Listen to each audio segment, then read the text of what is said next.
목사로서 제게 제일 큰 고민은 설교입니다. 부교역자 때는요, 설교할 기회가 적어서 마음껏 설교하지 못하는 것이 고민이었고 안달이었습니다. 이제 설교에 대한 허기가 있어서 집에 들어가면 제 앞에다가 책을 쭉 늘어놓고 그 책들을 성도라고 교인이라고 상상하면서 설교를 했던 적도 있습니다. 그러다 보니까 제게는 설교를 할 수 있는 기회가 기도 제목이었습니다. 물론 그렇다고 제 믿음이 교회를 개척할 정도로 도전적이지는 않습니다.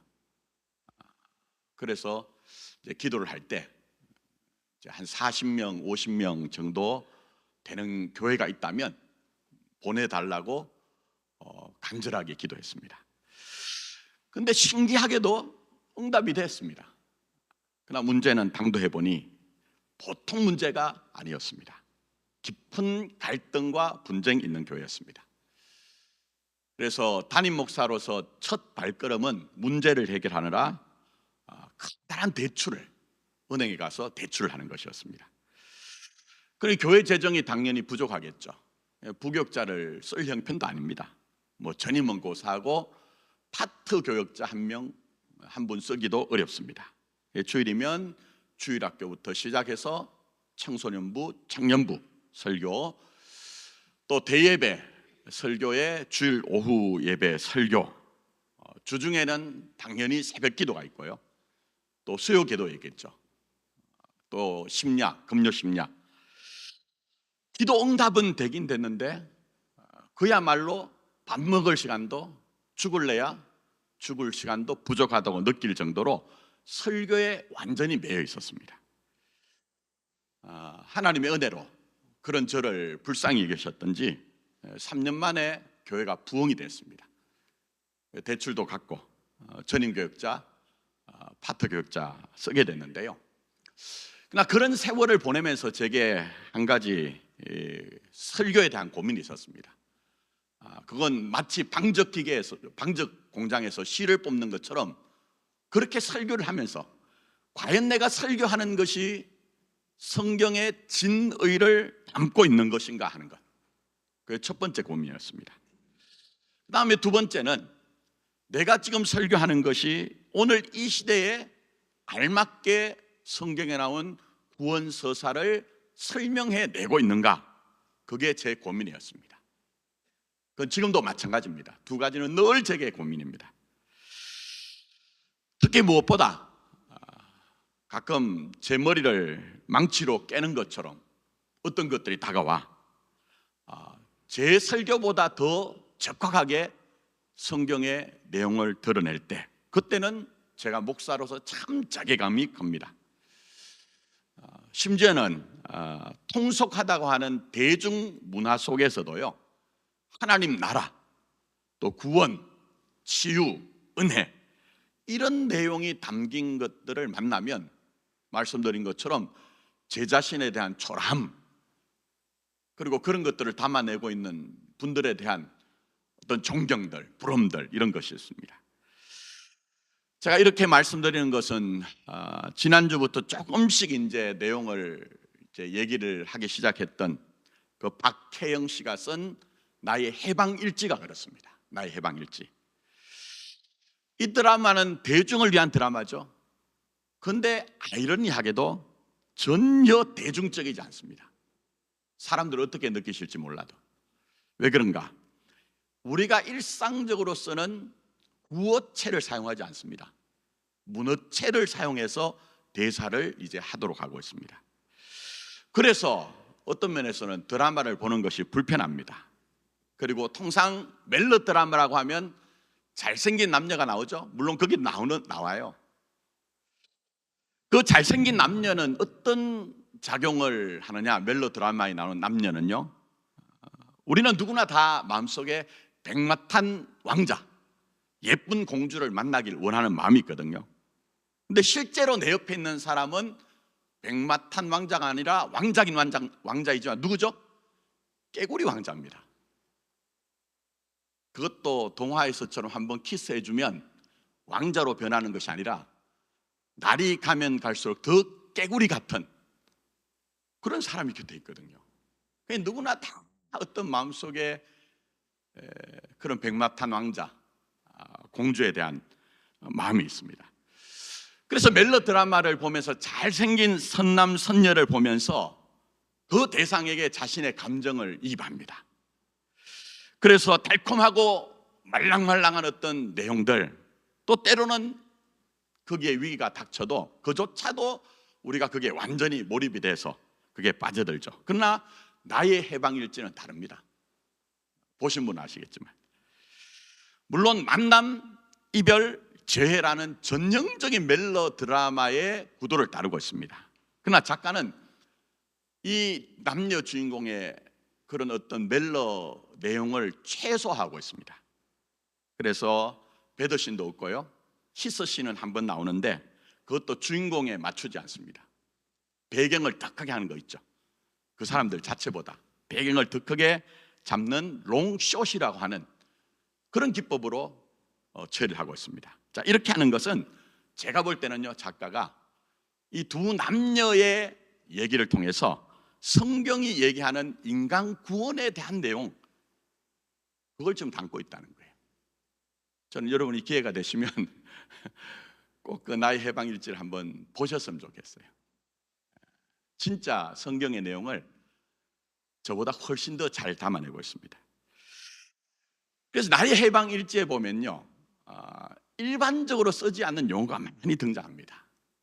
해방, 축복, 은혜, 환대, 우리로 얘기하면 회개라고 할 수 있는 사과, 이런 성경적인 용어가 등장합니다. 아주 낯설죠, 교회 안 다니는 사람들에게는. 왜 작가는 이렇게 낯선 용어를 등장시킬까요? 인간이란 존재는요, 낯선 세계를 좋아하지 않으면 자기 세계에 매몰돼 삽니다. 깊이 생각하셔야 됩니다. 신앙이 뭔가? 인간은 낯선 세계를 직면하지 않으면요, 자기가 만든 그 세계 안에 그거 만족하면서 그게 다라고 생각하면서 살기 때문에 작가는 낯선 언어를 등장시켜 인간의 진정한 구원이 뭔가를 담아내고 있다고 저는 생각을 합니다. 그런데 이 나의 해방 일지에서 작가가 그렇게 사용하는 말 가운데 하나가 주인공 미정이 얘기하는 추앙이라는 얘기입니다. 이 추앙이라는 말이 이 드라마 전체를 이끌고 가는 주제라고 저는 생각합니다. 그런데 이 추앙이란 말이 오늘 본문 읽은 말씀에 예수님께서 제자들에게 나를 따르라 하는 말씀과 있다는 거예요. 나를 따르라 하는 말씀과. 일단 배경을 조금 간단히 말씀드리면, 주인공 미정은요, 서울 근교에 시골 풍경이 남아있는 삼포, 물론 이건 가상마을이겠죠, 삼포라는 마을에 살고 있습니다. 매일 미정은 서울로 출퇴근을 해야 됩니다. 자주 오지 않는 그런 마을 버스이기 때문에 마을 버스 정류장 향해 걷기도 하고 뛰기도 합니다. 그러나 가슴 벅찬 희열 때문에 걷고 뛰는 것은 아닙니다. 생존 때문에 그렇습니다. 우리가 그런 것처럼 생존 때문에 걷기도 하고 뛰기도 합니다. 그리고 무엇보다 미정의 발걸음이 신나지 않는 것은 자기가 한때 사랑했던 사람을 위해 대출을 받아 돈을 줬어요. 그런데 돈을 갚지 않고 say goodbye 한 거예요. 그래서 한정된 그 월급, 이제 계약직이거든요. 계약직의 그 한정된 월급에 은행 대출 이자가 그냥 쏙쏙 빠져나가는 거예요. 그러니 사는 것이 신날 수가 없는 것이죠. 근데 이런 미정의 모습이 뭘 얘기하느냐? 우리가 가끔 경험하지만 사랑이란 것, 신뢰라는 것이 우리에게 배신으로 닥쳐오는 그런 삶의 현실이 있잖아요. 그런 우리의 삶의 한 단면을 지금 보여주고 있다고 생각합니다. 문제가 뭡니까? 뾰족한 수가 없다는 게 문제입니다. 뾰족한 수가 없습니다. 그래서 매일 서울로 출퇴근하는 미정처럼 우리도 때로는 우리 현실에 허덕이면서도 그렇게 살아가고 있는 겁니다. 그러니 미정이 서울로 출퇴근을 하는 것처럼 행위가 없는 건 아니에요. 분명히 몸을 움직이고 있어요. 그러나 내적으로는 아무것도 하기 싫다는 어떤 무기력함. 여자 주인공 얼굴을 보면요, 제가 일부러 드라마를 봤습니다. 아주 무표정합니다. 그래 세상의 모든 소리는 다 소음일 뿐입니다. 자, 그런데 이런 미정의 눈에 어느 날 한 남자가 들어옵니다. 그 남자는 아버지가 홀로 경영하는 조그만 작은 싱크대 공장에 일을 하는 이름도 모르는 그냥 그저 구씨라고 불리는 인물입니다. 이 사람은 미정처럼 말이 없어요. 그리고 땀 흘리며 소처럼 일을 합니다. 그리고 매일 소주를 마십니다. 소주를 지나칠 정도로. 자, 그런데 그러던 어느 날 미정이 속으로 자신이 지쳤다고 선언을 하고 꼭 자기처럼 말 없는 그냥 술만 마시고 있는 구씨를 찾아갑니다. 자, 그리고 여기서 이제 아주 중요한 대사를 합니다.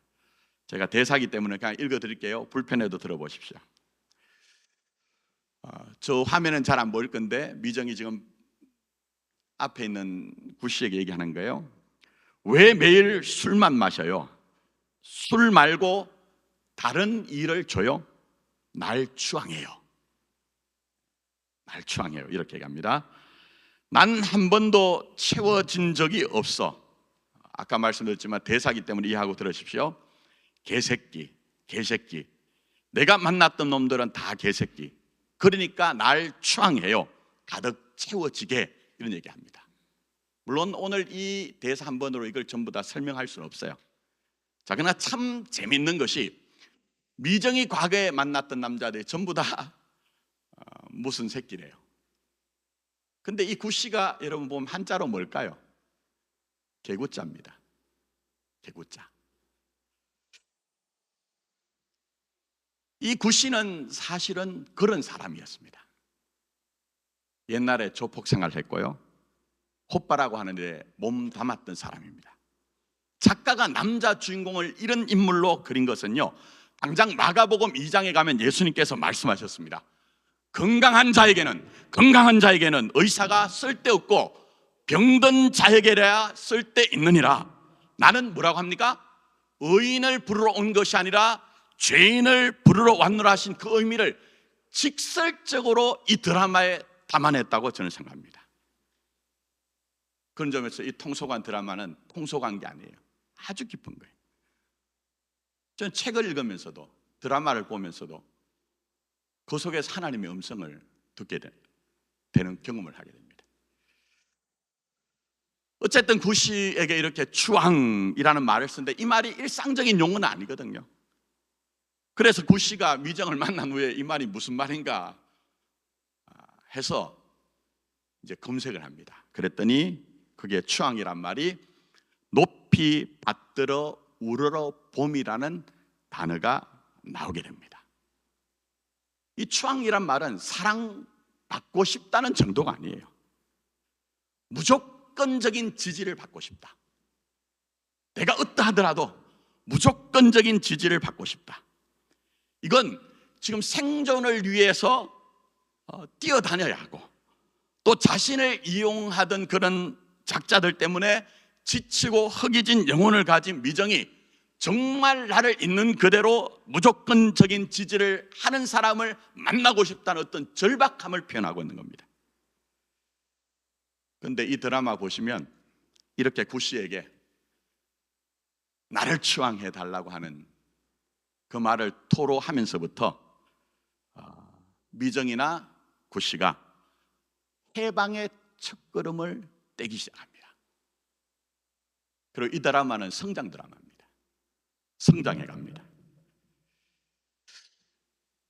저는 오늘 다루지 않겠지만 마가복음 8장에 가서 너희가 나를 누구라 하는 부분에 교회가 뭔가를 이제 오늘 이 부분과 지난주 말씀드렸던 그 미정이 반강제적으로 참여했던 해방클럽과 연결해서 말씀드리겠습니다만, 여러분, 교회가 뭘까요?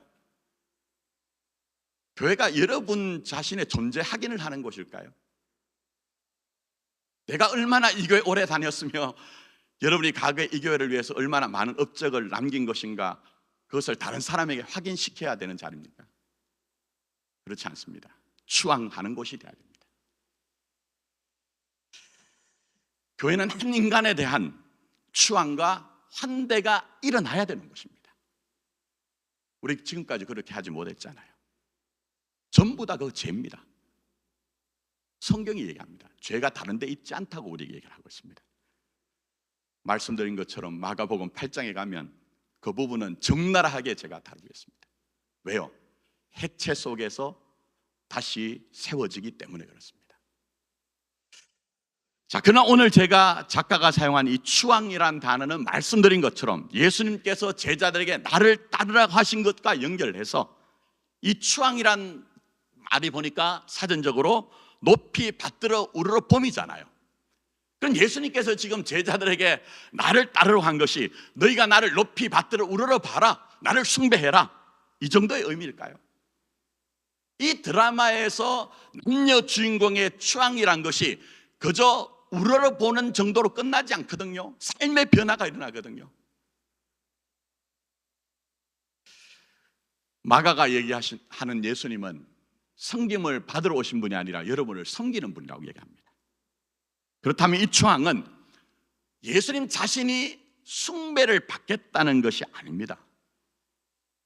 숭배를 받겠다는 것이 아닙니다. 오히려 이 드라마에서 주인공 미정이 얘기하는 것, 주문처럼 되뇌는 것이 있습니다. 그게 뭐냐면 나는 큰 사람이다, 나는 큰 사람이다, 사랑을 갈구하지 않아 라고 얘기하는 것처럼 여러분이 큰 사람 되는 겁니다. 물론 여기엔 설명이 필요합니다만 성경적으로는 큰 사람 되는 거예요. 거듭나는 거예요. 예수를 만남으로 말미암아 자라서 영적으로 어린아이가 아니라, 요한으로 얘기하면 사도 요한이 얘기했죠. 영적 아비의 수준에까지 가는 것, 그게 바로 구원이고 해방이고 은혜라고 이 드라마에서 얘기하지만 성경이 우리에게 그렇게 이해합니다. 여러분, 왜 우리는 하나님의 나라로 산다고 이해하고 구원 안에 있다고 얘기하지만 현실적으로 그것을 왜 느끼지 못할까요? 우리가 큰 사람이 되지 않았기 때문에 그래요. 거듭나지 않았거나 거듭난 이후에도 우리가 여전히 영적으로 어린 아이에 머물러 있는 것이지, 우리가 영적으로 장산불량에 이르지 못했기 때문에 구원이 우리 교회 안에, 구원이 우리의 삶 안에 우리가 나타나지 않는 것입니다. 제가 비유적으로 좀 이런 얘기를 해볼까요? 저희 집에 애들이 둘입니다. 둘째 녀석이 식탐이 보통이 아닙니다. 맛있는 것 조금 나오면요, 이놈은 얼마나 식탐이 대단하냐면요, 숫자를 셉니다.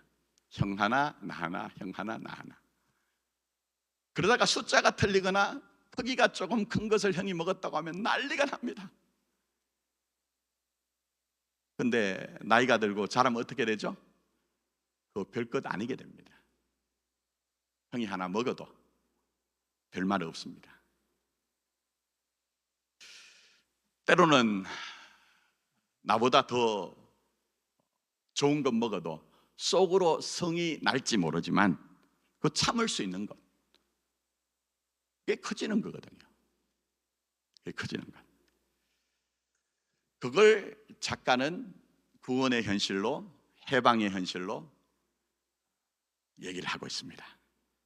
물론 큰다는 것이 이 작중에서 창이라는 그 사람이 롤스로이스처럼 외적인 걸 얘기하는 건 아닙니다.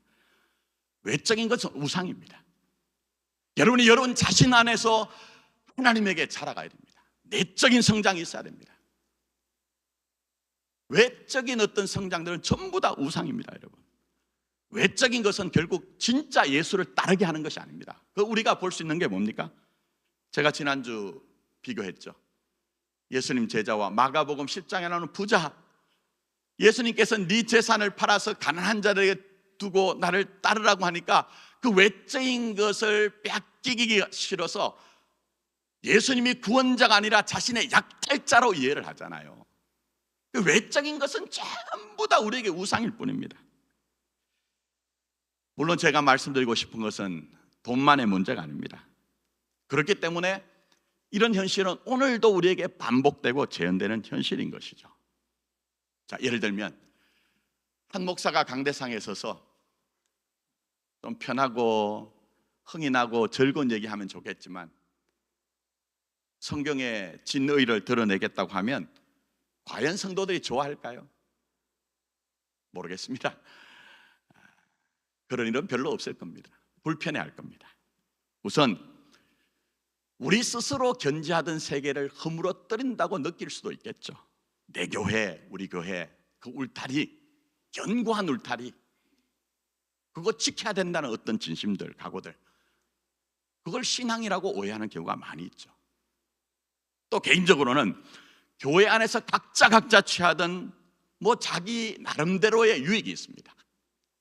신앙이 좋다든지, 어떻게 그렇게 열심히 교회를 위해서 헌신한다든지, 아니면 내가 세상적인 명예와 비슷하다고 생각할 수 있는 직분으로 주어지는 명예라든지 등등등 내가 이루고 싶은 게 있을 거예요. 그러나 진짜 예수의 그 진리를 제대로 전하면 그게 우상이라는 것을 전할 수밖에 없거든요. 어떨까요? 아멘 할 수 있을까요? 맞습니다라고 호응하기가 쉬울까요? 그렇지 않을 겁니다. 내가 유지하고 내가 이루는 것을 방해한다고 생각하겠죠. 저항하기도 하죠. 그러다가 결국 이루려고 했던 것을 이루지 못하면 도망하죠. 마치 예수님을 떠나간 부자처럼. 그런 일들이 오늘날 이 세대에 너무너무 비일비재합니다. 그러나 들어야 됩니다. 하나님은 역사 속에, 시간 속에 우리에게 하나님의 말씀을 전하고 있습니다. 그러니 이런 시대 때문에라도 여러분들은 나를 따르러 가신 예수의 음성을 들어야 되는 거예요. 여러분에게 마음을 감동을 주는 어떤 목사의 설교를 잘 듣는 것이 중요한 것이 아니라 오늘도 귀 있는 자는 교회에 하시는 그 하나님의 음성, 예수의 음성을 들어야 되는데 너희는 나를 따르는 주님의 음성을 들어야 되는 거예요. 그리고 목사를 따르는 것이, 교회에서 어떤 목적을 따르는 것이 여러분의 삶의 목적이 아니라 정말 예수를 추앙하는 것, 예수를 따르는 것, 그게 여러분의 삶의 이유가 돼야 된다는 거예요. 그래서 예수님 제자들 보십시오. 위기도 있죠. 십자가 앞에서. 그러나 끝까지 추앙하잖아요. 끝까지 따르잖아요. 그래서 우리가 살펴본 것처럼 처음에는 나를 위한 메시아, 우리 민족을 위한 예수에서 나중에는 온 세상의 구원자이신 예수라고 고백할 정도로 그들은 커지거든요. 그게 신앙이라고 성경은 우리에게 얘기를 하고 있습니다. 그래서 나의 해방 일지라는 이 드라마에서 미정과 구시와 미정이 서로 추앙하여 해방의 여정을 걸어간 것처럼 우리도 예수님을 따를 때, 예수님을 추앙할 때 포기하면 안 됩니다. 절대 포기하면 안 됩니다. 양보하시면 안 됩니다. 그렇게 예수님을 추앙하는 여러분들에게 그게 명분이나 의무가 아니란 것을 알리기 위해서 여러분들이 정말 예수님을 따르고 추앙할 때 되어지는 일들이 무엇인가를 레슨하신 것이 오늘 본문이에요. 그게 뭘까요, 여러분? 자, 오늘 22절 한번 보십시오. 그가 가르치시는 것이 본이 있는 자와 같고 서기관들과 같지 아니함이라, 이렇게 얘기하는데 쉽게 말씀드리면 예수님은 말만 하시는 분이 아니라는 거예요. 예수님은 김 목사처럼 말만 하는 분이 아니라는 거예요.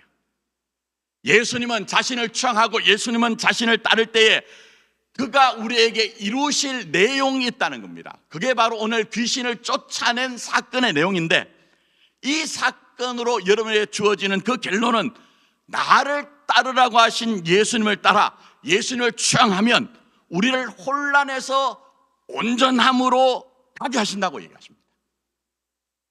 그게 오늘 귀신을 쫓아낸 사건의 얘기입니다.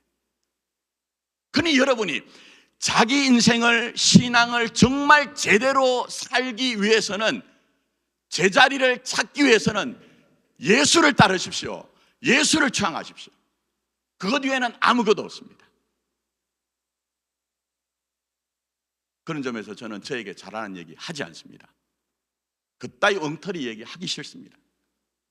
그것으로 우리 교회가 변화되거나 여러분의 삶이 변화되는 것이 아니기 때문에 그렇습니다. 그런 점에서 오늘 본문을 볼 때 주의하실 게 있습니다.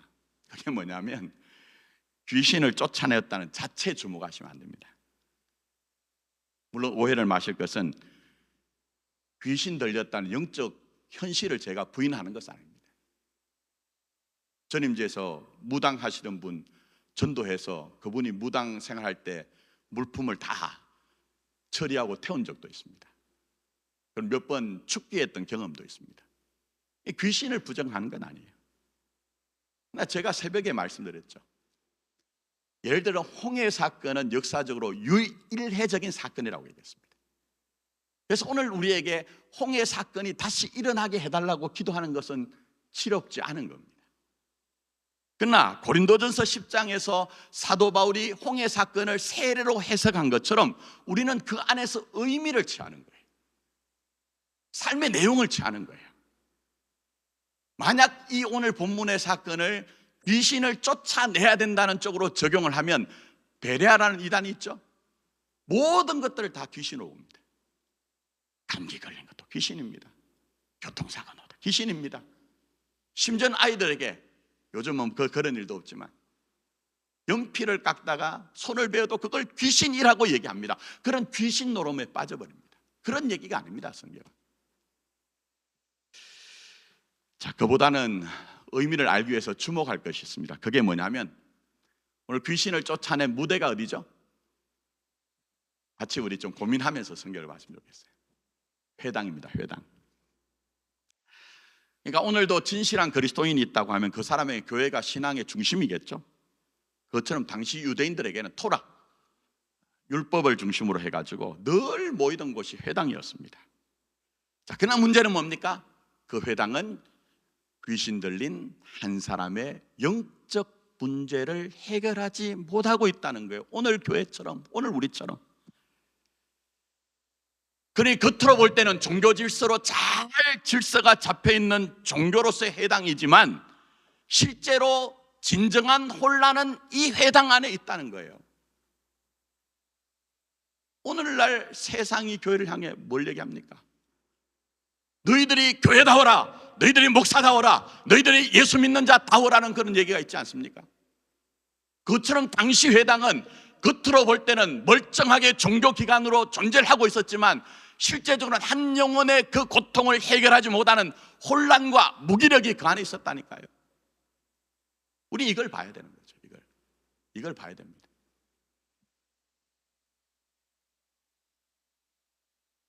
그게 오늘도 마찬가지일 수 있는 것이 이 귀신 들렸다는 것이 개인적인 문제만 아닙니다.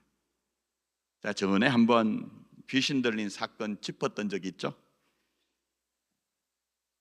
배경과 관련 있는 것이 이 귀신 들렸다는 문제가 당시 지난주에도 말씀드렸지만 갈릴리 지역은 민족혼이 펄펄 끓던 것입니다.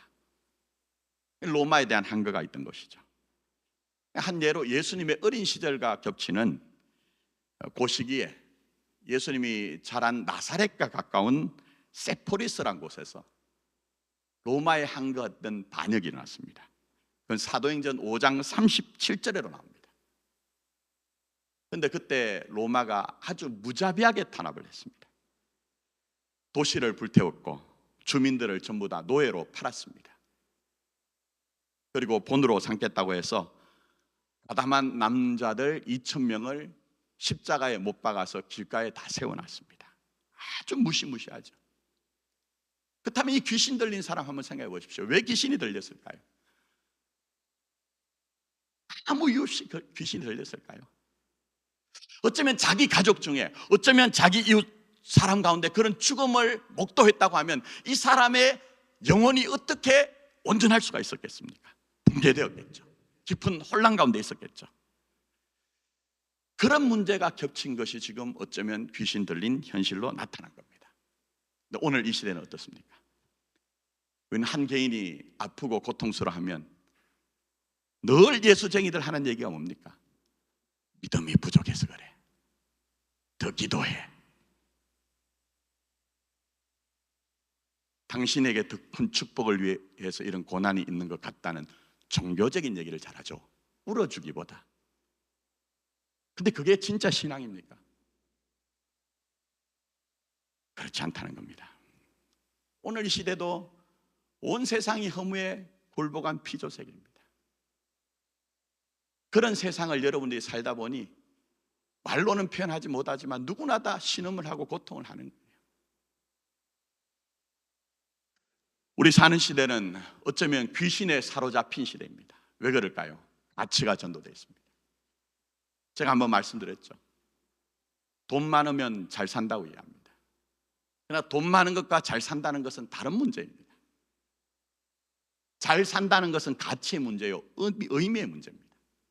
근데 이 사회는 돈만 많으면 인격도 되고 그 사람이 진정한 삶의 가치를 가지고 제대로 살고 있다고 판정을 하거든요. 그런데 이런 시대를 살다 보니 돈 있는 사람도 거기에서 고통을 받는 거예요. 내가 이거 잃어버리면 내가 잘 사는 사람으로서의 그 지위를 놓친다고 생각하니까, 거기에서 떨어진 사람들은 내가 잘 살지 못한다는 자괴감으로 고통을 당하고 있는 거예요. 마치 귀신에 잡혀 있는 것 같은 그런 시대, 그 속에서 고통을 받고 있는 거예요. 그러나 예수님은 그렇지 않다고 얘기합니다.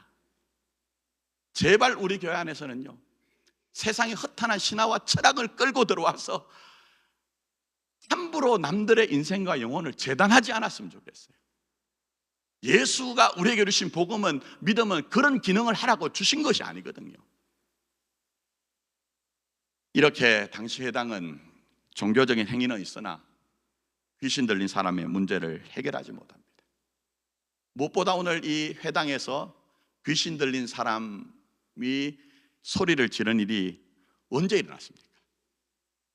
말씀 보십시오. 안식일이라고 얘기합니다. 자, 길게는 얘기하지 않을게요. 짧게. 안식일의 정신이 뭡니까? 창세기 1장의 창조 언약에 안식일, 샤밧, 제자리 잡기입니다. 혼돈과 공허와 흑암의 기품이 있죠. 그러나 하나님은 그냥 놔두지 않는다. 포기하지 않는다. 하나님의 영이 수면 가운데 운행, 낙합, 어떻게 만들어내십니까? 보시기에 좋았다. 그게 바로 안식입니다. 근데 이 회당에서는 창세기가 포함된 토라, 그 모세 오경을 외우고 읽기도 하고 정말 주구장창 그것을 뭘 떠받들듯이 떠받들었지만, 그러나 그 창조의 역사가 있지 않습니다. 그래서 혼돈과 공허 흑암 가운데 고통을 받고 있는 한 영혼이 이 회당에 나왔을 때 그것을 해결하지 못하는 모습, 그게 바로 오늘날 우리들의 영적 실제거든요. 그렇지 않습니까, 여러분? 무엇보다 이 사람이 예수님께 뭐라고 합니까? 당신은 나를 멸하러 왔습니까? 얘기합니다. 이 무슨 얘기입니까, 여러분? 이것도 다 배경이 있습니다.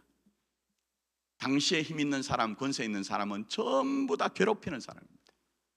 그래서 두려움과 의심을 가질 수밖에 없습니다. 당시 유대는 로마의 지배를 받았죠. 그리고 그 로마에 빌붙어 살던 헤롯 왕가라고 하는 의용 왕가가 있었죠.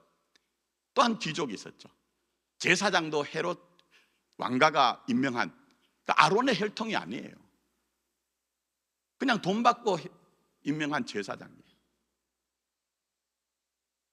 그러다 보니 이런 세상 권세가 무슨 한 영혼에 대해서 관심과 애정과 돌봄이 있겠습니까? 갈갈이 찢어 놓은 거예요. 그래서 이 귀신 들린 사람이 예수님을 볼 때도 나를 멸하러 오셨습니까? 그렇게 얘기를 하는 겁니다. 이건 제가 조금 전에 말씀드린 오늘 우리가 사는 시대와도 연관이 있죠. 그래서 누구나 다 힘들어합니다. 고통스러워합니다. 교회를 한정해 볼까요?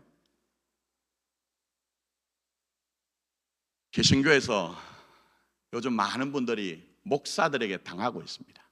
고통을. 그런 분들에게는 목사라고 하면 고개를 흔들 수밖에 없을 겁니다. 그렇지 않습니까, 여러분? 그러나 그건 교인들만의 문제는 아닙니다. 목사도 신음하고 고통합니다. 제가 지난주에 새벽 기도 시간에 언급을 했지만 후배 목사가 참 괜찮은 목사예요. 정말 몸부림치면서 다른 길 가보려고 하는데 목회를 그만뒀습니다. 긴 얘기는 하지 않겠습니다. 얼마나 고통을 당했던지 한마디 했습니다. 나중에 하나님께 따져볼 겁니다. 그 신음 아세요, 여러분?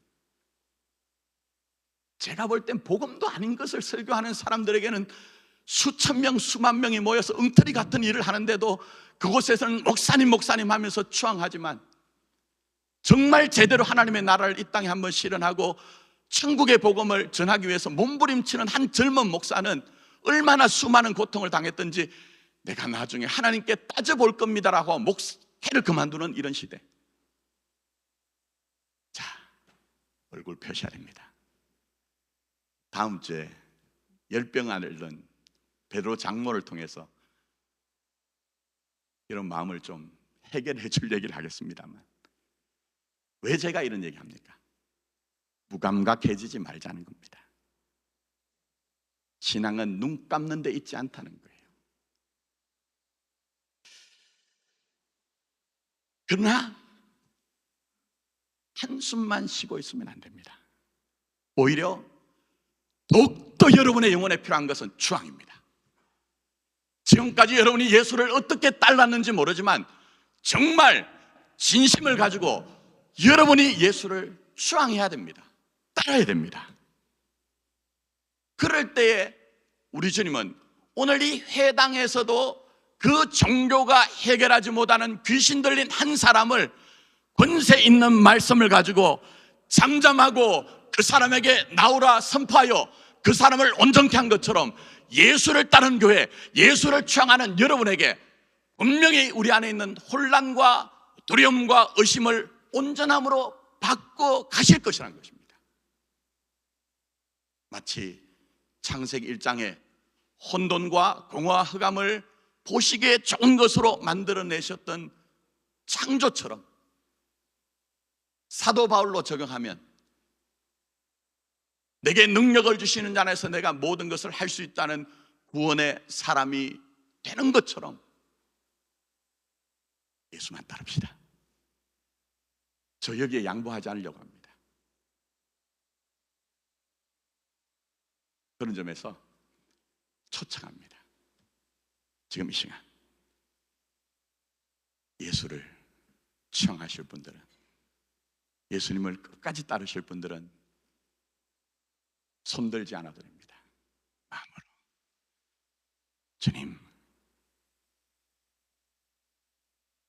정말 제가 제 삶을 주님 따르는데 드리겠습니다. 추앙하겠습니다. 그래서 큰 사람 되겠습니다. 큰 사람 되겠습니다. 그런 여러분의 이때 진심이 있어야 됩니다. 다른 데 진심 내지 마시고 이때 결단과 각오가 있어야 됩니다. 헛된 데 여러분의 인생을 허비하는 각오와 결단 말고 아무쪼록 예수님을 추앙하고 예수님을 따르기로 작정한 여러분들에게 혹 여러분 안에 혼란과 의심과 두려움이 있다면 예수님이 주시는 구원과 해방의 역사로 말미암아 살면 살수록, 믿으면 믿을수록 온전함이 여러분 자신이 되는 복됨을 누리기를 예수님의 이름으로 축복합니다. 기도하겠습니다.